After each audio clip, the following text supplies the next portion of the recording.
Oke, selamat pagi teman-teman semua. Ya, gimana kabar kalian semua? Semoga sehat-sehat ya. Oke, hari ini saya lagi perjalanan menuju kantor. Pagi ini bisa dibilang cukup cerah ya. Oh ya, teman-teman. Video ini sebenarnya saya buat sengaja untuk sekedar menjawab beberapa pertanyaan teman-teman yang mungkin bisa dibilang hampir sama semua di komentar-komentar pada video saya yang pada tanggal 1 Januari 2021 kemarin.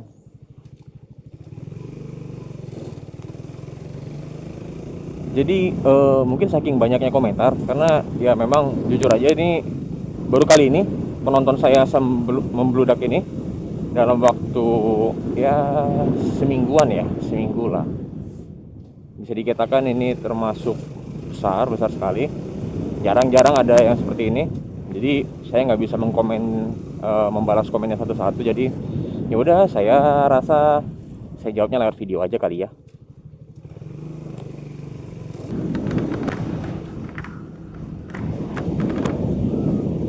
Karena saya lihat memang banyak sekali pasukan skip dan komen yang mungkin mereka salah kaprah. Jadi karena di skip langsung ke intinya, tapi mereka nggak ngeliat esensi dari awal, kenapa kejadian itu bisa terjadi. Jadi intinya pada saat itu saya lagi perjalanan pulang kantor, dan memang saya sebenarnya lagi ngevlog. Saya lagi ngevlog, itu ngevlog di akhir tahun. Rencana saya untuk ngevlog di akhir tahun untuk apresiasi teman-teman yang sudah mau subscribe dan nonton. Nah, cuman pada saat di akhir-akhir kan saya nyadar tuh, wah lampu saya kok mati gitu. Itu saya sadarnya di daerah Pondok Pondok Kelapa itu kalau nggak salah namanya, di daerah Pondok Kelapa yang terusannya ke Kalimalang. Di situ tiba-tiba kok mati-mati gitu. Karena jujur aja baru kali itu gitu. Pagi-paginya sama sebelumnya mah aman-aman aja, nggak ada masalah. Jadi kalau ada teman-teman yang bilang harusnya kalau motor bermasalah atau lampu bermasalah jangan dibawa, ya kalau misalkan saya sudah tahu dari pagi, oke, nggak apa-apa, boleh teman-teman bicara seperti itu. Tapi kan ini pertengahan perjalanan pulang, yang sama sekali saya baru tahu gitu. Tapi nggak apa-apa, yang namanya orang berkomentar bebas ya. Tapi di sini saya bukan mau membenarkan diri, saya cuma mau ngasih tahu itu matinya di pertengahan perjalanan, errornya di pertengahan perjalanan. Sama sekali bukan sengaja atau dibuat-buat atau settingan. Karena banyak teman-teman juga yang menyatakan wah ini wah settingan dan lain-lain. Oke, silakan kalau misalnya teman-teman mau bilang itu settingan sih nggak masalah. Tapi jujur aja itu bukan settingan. Jadi murni itu adalah kesalahpahaman, dikarenakan lampunya saya yang error. Ya sebenarnya sih lampu ini bisa teman-teman lihat tuh, pantulannya di mobil putih cuman setinggi itu teman-teman, lampu low beamnya. Jadi kalau ada yang bilang lampu saya itu silau, ya silahkan dilihat aja. Kalau low beam jelas itu nggak silau. Kecuali kalau high beam, oke. Kalau high beam saya ngaku itu memang silau sekali. Nah, cuman saya memberikan high beam kan nggak terus-terusan. Saya menggunakan high beam juga dengan kondisi tertentu. Misalnya saya ingin menyalip sebuah kendaraan, tapi kendaraan itu tidak sadar. Kalau pagi-pagi oke lah, kita bisa masih ngasih klakson kan ya. Kalau pagi-pagi, siang atau sore mungkin masih terang, oke lah ngasih klakson. Tapi kalau malam-malam saya lebih prefer menggunakan lampu. Karena apa? Karena lebih mudah disadari oleh pengguna kendaraan di depan, ya kan? Ya memang saya menggunakan klakson sama lampu yang udah tidak standar bawaan pabrikan. Fungsinya juga bukan untuk gaya-gayaan. Saya juga tidak menggunakan klakson yang trompet atau apa, hanya menggunakan klakson biasa aja, double memang Bosch yang double, tapi nggak lebay juga suaranya gitu. Ya seperti inilah bunyinya. Nah,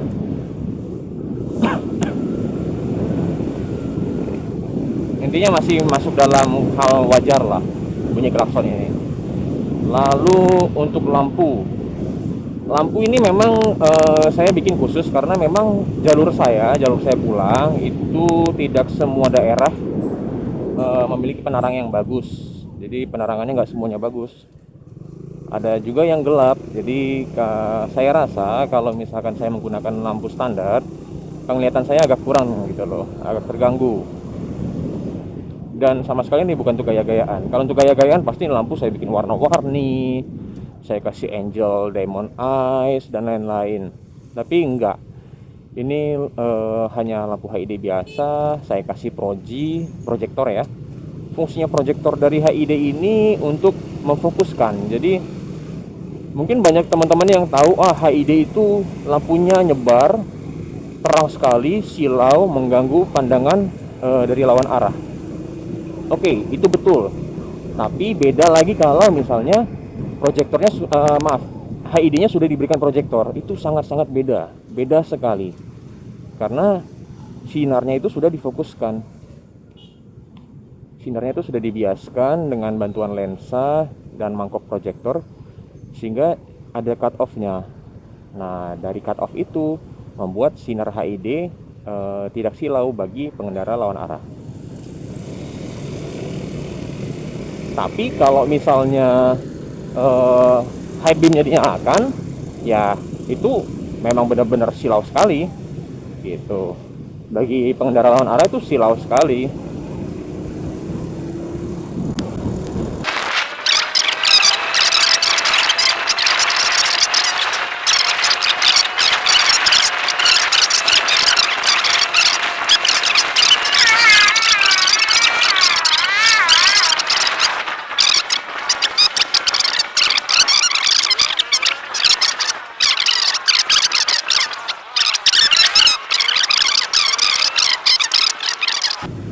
Kalau ada yang bertanya ini lampu apa, ini HID, saya pasang sendiri. Jadi kalau ada teman-teman yang berminat bisa silakan cari di toko online, banyak ya.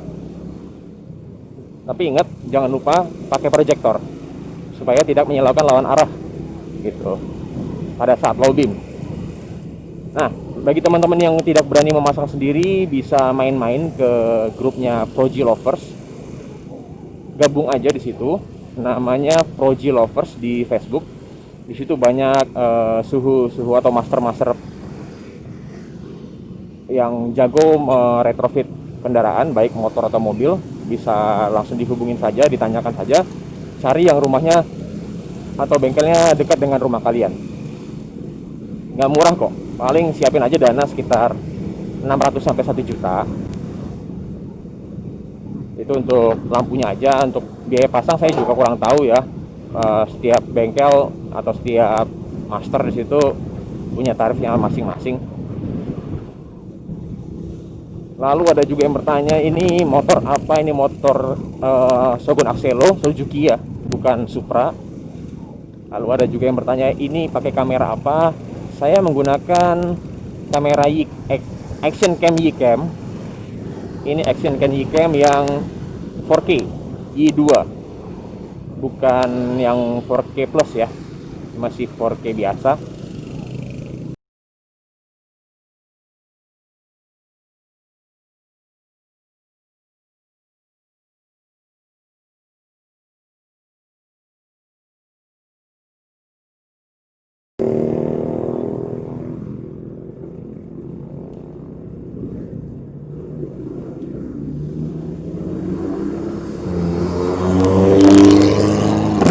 Asik.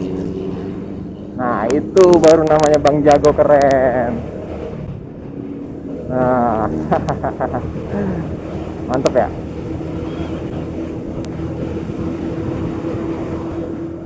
Ya, jadi tadi sampai di mana ya teman-teman ya?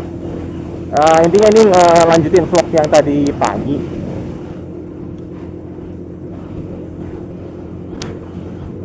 Saya udah hilir mudik setiap pagi di Jalan Jenderal Sudirman ini dari tahun 2018. Mau ada polisi atau e-tilang, ya untungnya sampai saat ini nggak pernah bermasalah ya lampu ini ya.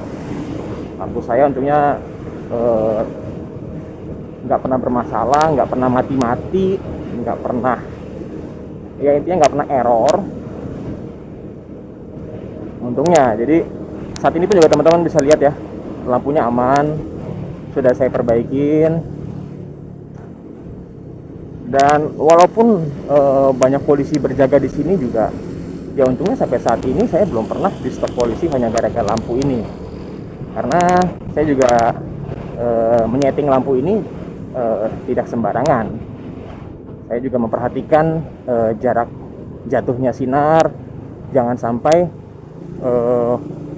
mengganggu pandangan orang lain seperti itu, terutama pandangan orang yang lain yang lawan arah.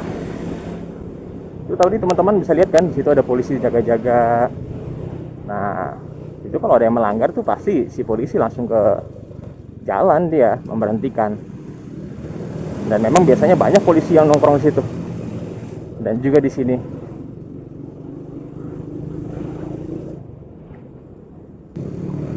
Ya intinya sih pesan saya, selama berkendara, mau bawa apapun kalian, motor atau mobil, ya tetaplah perhatikan keselamatan yang paling utama.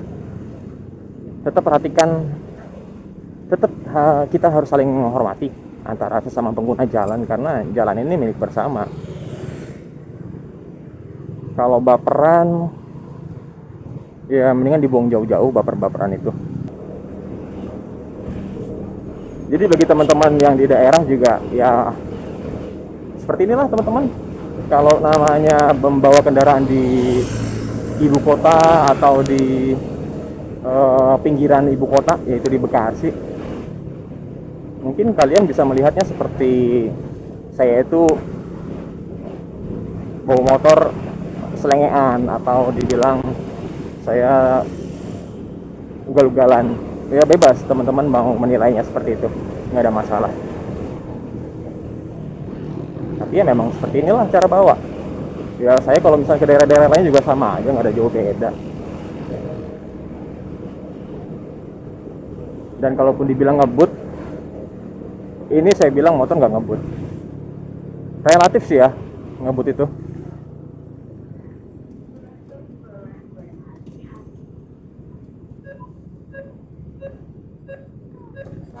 Lalu kalau ada yang bilang udah tahu lampu rusak, kenapa nggak berhenti, kenapa nggak diperbaikin dulu? Ya sebagai info, ini lampu saya pasang sendiri, saya yang rakit sendiri, bisa nemplok di headlamp, dan saya yang tahu seperti itu. Maksudnya saya yang tahu seluk-beluknya di motor saya. Jadi saya nggak berani mempercayakan orang lain, apalagi kalau misalkan bengkel-bengkel tersebut nggak pernah memegang Proji HID, yang ada malah nanti tambah rusak. Makanya saya waktu itu membiarkan diri ya, makanya waktu itu saya memilih untuk lanjut aja perjalanan, jalan seperti biasa. Saya nggak pelan-pelan karena memang saya buru-buru, tapi saya tetap jaga-jaga, saya tetap waspada. Kalau tidak membutuhkan, saya tetap akan memasang lampu low beam. Tapi kalau memang saya rasa perlu untuk memasang high beam, ya saya akan nyalakan, walaupun kedap-kedip pada saat itu. Tapi tenang aja, intinya ini sudah saya perbaikin, sudah tidak bermasalah. Sudah beberapa hari saya coba pulang pergi kantor. Jadi kalau ada yang bilang udah tahu lampu rusak kenapa dibawa jalan, ya kalau misalkan saya tahunya dari pagi saat sebelum berangkat lampu rusak sih oke, nggak masalah ya. Jangankan sampai di kantor, pertengahan perjalanan kalau misalkan saya tahu nih lampu rusak, saya pasti pulang, nggak masalah. Bilang aja lampu motor trouble, saya ganti dengan mobil.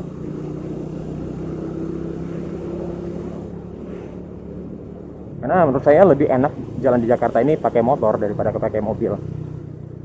Padat sih.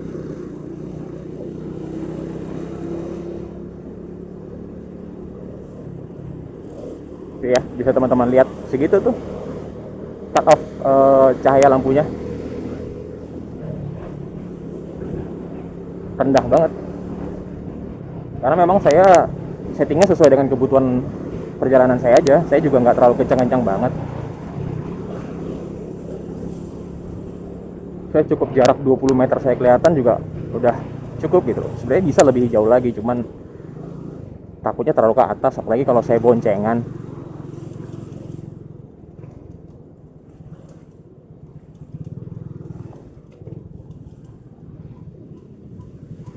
Karena kalau boncengan itu cut off-nya bisa naik lagi, tapi nggak terlalu tinggi sih.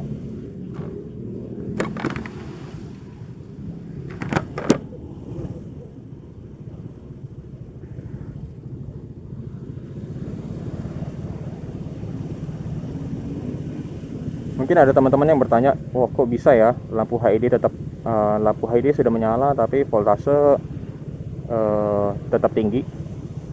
Ya jawabannya mungkin teman-teman sudah bisa dapetin di channel saya yang tentang ini apa namanya, dioda bridge. Jadi pemasangan dioda pada kiprok. Nah teman-teman bisa scroll aja ke bawah, teman-teman bisa contoh.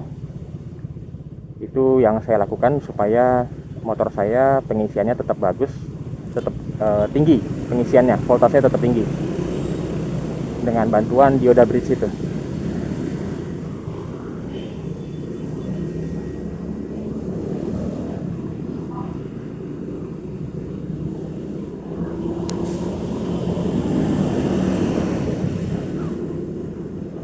Dan satu lagi, ada juga beberapa teman-teman yang komentar, ya enak pakai action cam atau benar atau auto tidak bermasalah atau apalah gitu. Bahkan ada juga yang bilang para motovlogger 80% banci atau apa. Ya terserah sih ya, teman-teman mau berpikir seperti itu juga nggak ada masalah. Saya juga nggak merasa terusik, saya nggak merasa tersindir. Intinya jadi motovlogger tuh ya hanya sekedar jadi konten kreator aja. Syukur ada yang nonton, kalau nggak ada yang nonton juga nggak masalah.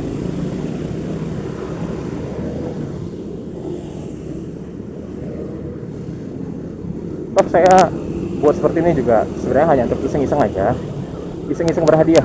Karena ternyata AdSense dari YouTube lumayan, nggak besar-besar banget sih, cuman cukup lah buat jajan-jajan.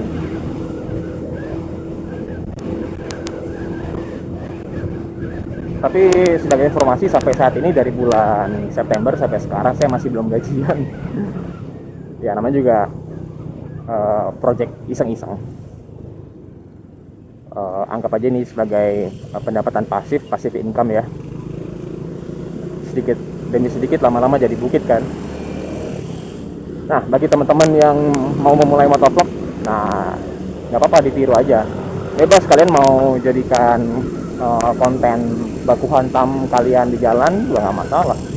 Toh itu memang hasil rekamannya kalian. Tapi intinya tetap perhatikan lah ya keselamatan. Jangan sampai kamera yang kalian pakai itu menutupi pandangan kalian. Seperti yang saya pakai ini posisi kamera tuh ada di depan moncong helm dan sama sekali tidak ada menutup penglihatan saya. Awal-awal saya menggunakan kamera handphone untuk vlog, cuman dikarenakan handphone saya rusak dan kebetulan saya sudah memiliki ini, ya udah saya lanjut aja motovlog saya dan vlog-vlog saya yang lain menggunakan action cam ini. Oh ya, terima kasih untuk dua channel yang membantu support saya. Bukan dua sih, 3 sebenarnya. 2 yang minta izin, 1 tidak minta izin, tapi saya lihat ada di dalam vlognya dia. By Day ya kalau nggak salah, By Day. Nggak masalah sih, untuk video saya yang itu nggak apa-apa sih di reupload sebagian. Tapi ya mungkin ada, saya lihat 2 channel kalau orang lain menonton itu hasilnya jadi beda opininya. Tapi untungnya mereka yang sudah menonton di channel besar itu mau mampir ke channel saya dan mau mensubscribe. Wah itu terima kasih banyak buat saya. Itu terima kasih banget. Bagi saya sangat berarti subscribe kalian. Bagi saya sangat-sangat berarti subscribe dari kalian. Dan semoga kalian betah menonton video-video saya selanjutnya. Ya tetap saja, pasti saya nggak hanya motovlog yang saya upload.